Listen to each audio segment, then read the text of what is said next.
แค่บ้านท่าตูมทำบอกเรามาแต่ปู่ย่าตายายผ่านใจมานานกว่าร้อยปีเรื่องเมืองไทยก็นานน้ำน้ำพีเรือดีเรือไทย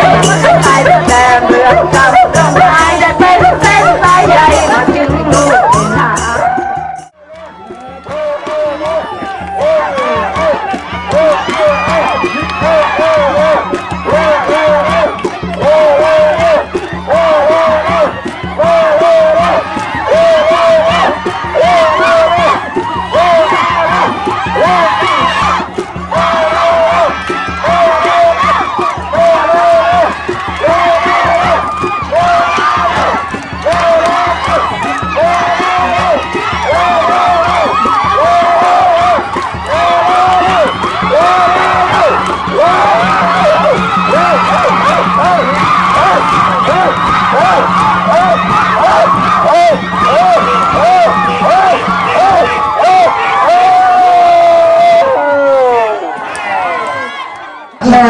ผลการตัดสินพี่น้องครับ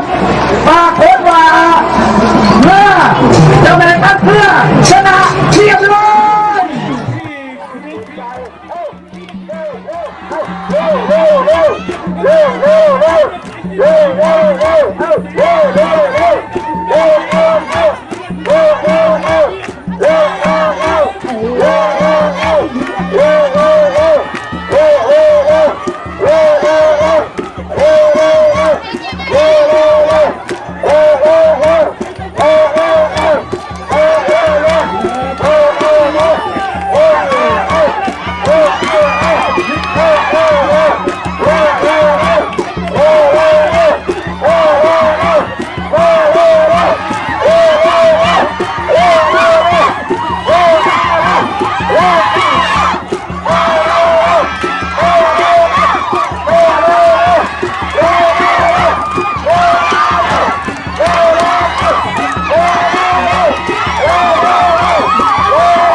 คือว่าพระบิดาเสร็จรับพระไว้ขอให้ฉันเข้ามาดูเรือต่อไปต้องทำแต่ต้องทำแต่เรือที่หาเข้าจากวัตถุราวันนี้วัตถุราวันนี้ไปเรือครับเข้าทิศติงเลยครับเรือ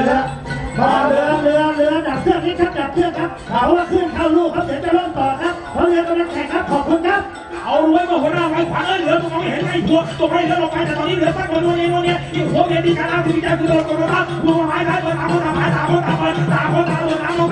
เรือพี่น้องไปไหนตอนนี้เรือไปไหนตอนนี้เรือหมาประกาศไปไหนตอนนี้ทำเรือว้าแล้วบอกมาถามว่าอะไรที่เราถ่ายบอกทำเรือบอกว่าเราทำแล้วอะไรบอกอะไรมีอะไรที่คือใครที่เราต่างคนต่างคนมาหาเราวัดกันแล้ววันนี้บอกว่าพี่น้องบอกว่าลายนาดีไปแรงใจดีแล้วบอกว่าเมื่อจะได้ขับเรือบอกว่าเรือมหาการบอกว่าขอจะแซงได้เรือเอาโว้ยมีผลแพ้ชนะครับขอให้เรือ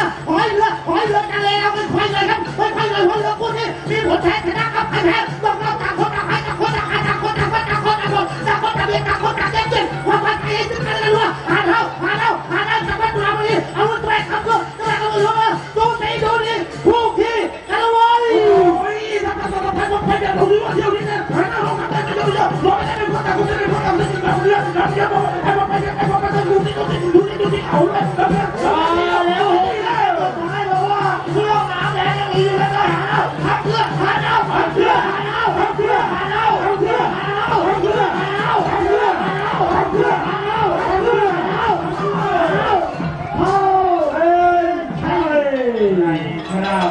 เดี๋ยวรอผลคู่เดียวแล้วกรรมการผู้ทรงเกียรติที่รอช้า